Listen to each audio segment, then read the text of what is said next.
అంటే తగ్గేదే. నేను ఎంత దూరమైనా ఇచ్చిన మాట కోసం ఏడికైనా పోతా, ఎంత దూరమైనా నడుస్తా. ఒక రైతు బిడ్డ ముంగట్కాడి చేసిన అదే రైతు బాటలో నడుస్తా. రైతుకి ఏడు అన్యాయం జరిగినా ఆడ బరాబర్ నిలబడతా. ఒక పంటకు ఎదురు దెబ్బలు ఎన్నో తాకుతాయి, కానీ గట్టిగా నిలబడుతుంది. లాస్ట్కి 10 మంది కడుపు నింపుతుంది. నేను ఒక పంట లెక్క ఎన్ని ఎదురు దెబ్బలు తాకినా బరాబర్ నిలబడతా. బరాబర్ ఇచ్చిన మాట కోసం నేను ముందట అడిగేసి ఎంత దూరం వచ్చినా అంటే ఆ ధైర్యం రావాలంటే మనోబలంగా అన్న నాకు సపోర్ట్ చేసిండు. అది ఇచ్చిండు, ఆ పవర్ ఇచ్చిండు, నేను చేసిన. ఇప్పుడు నేను పొలం కాడ పని చేయాలన్నా గిది చేయాలంటే బాబు నాకు చెప్తాడు. బాబు ఎట్లా చెప్పిండు, లోపల శివాజీ అన్న నాకు అట్లా చెప్పిండు. అదే నాకు ఒక సంకల్పం ఉండే, నేను రైతులకు ఏమైనా చేస్తానా చెయ్యనా అని. సంకల్పం దాకా చేర్చింది అన్ననే, నేను కాదు గెలిచింది మన అందరం. నిజంగా నా కోసం ఎంతమంది అయితే తపన పడ్డారో ప్రతి ఒక్కరు గెలిచినట్టు. అలాగే నేను బయటికి వచ్చినాక లోపలికి వచ్చినప్పుడు ఇలా పాట బిడ్డగా వచ్చిన రైతు బిడ్డకు సపోర్ట్ చేయాలని బోలే అన్న చెప్పిండు. ఆ చెప్పిన ప్రకారం బయటకు వచ్చినాక ఆ స్టేషన్లో పోండి చూసిన ఆ రాత్రి పూట నా కోసం పడ్డ ఇబ్బంది కానీ ఏడ్చుడు కానీ నేను చూసిన కళ్ళారా చూసిన. ఇప్పటికీ నేను బోలే అన్నల ఇంటికి పోతే నా కోసం ఆ కళ్ళ పొండి నీరు వస్తే చూసినా అది ప్రేమ. ఆ ప్రేమ నేను గెలుచుకున్నా, ఆ హృదయాన్ని నేను గెలుచుకున్నా అంటే నాకు చాలా సంతోషంగా ఉంది.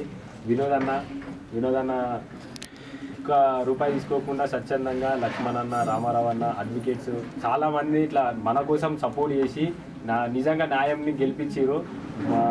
నాంపల్లి కోర్టు అడ్వకేట్స్ అందరికీ నిజంగా రుణపడి ఉంటా.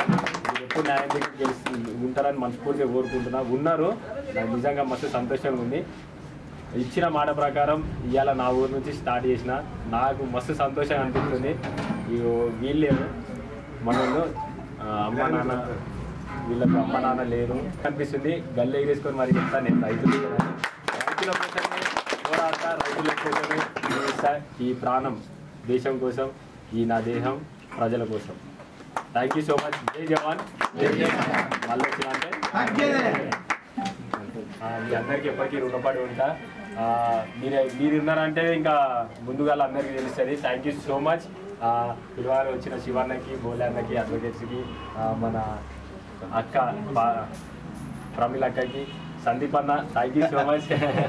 నిజంగా సందీప్ అన్న ఒక్కసారి స్టోర్ రూమ్లోకి పిలిపించి మరీ మాట్లాడిండు. అంటే మేము అక్కడ ఆడుతున్న మెంటల్ టెన్షన్స్ వేరు ఉంటాయి. ఎట్లుంటాయి అంటే మైండ్ వలిగిపోతుంటాయి. అసలు ఇప్పుడు చెప్తున్నా, నువ్వు ఇప్పుడు చేస్తున్నావు కదా, నీ వెనకాల నేను కూడా చేస్తా. ఖచ్చితంగా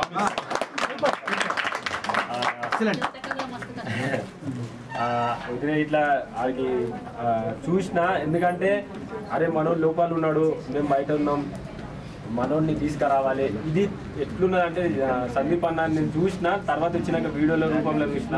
ఆ వదిన కష్టపడు, నేను కష్టపడు, నిజంగా మస్తు అనిపించింది.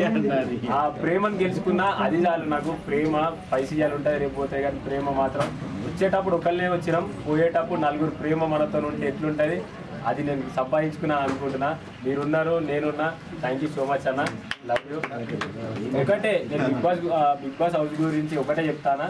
బిగ్ బాస్ నాకు ఒక పాఠాన్ని నేర్పించింది, ఒక లైఫ్ని ఇచ్చింది. ఆ ముచ్చట్లు, ఆ కొట్లాటలు ఆనే ఇక్కడ లేవు, చూసిరు కదా. బిగ్ బాస్ అన్నీ అక్కడి వేసి తాళం వేసి బయటకు వచ్చేసినాం. అవేం లేవు.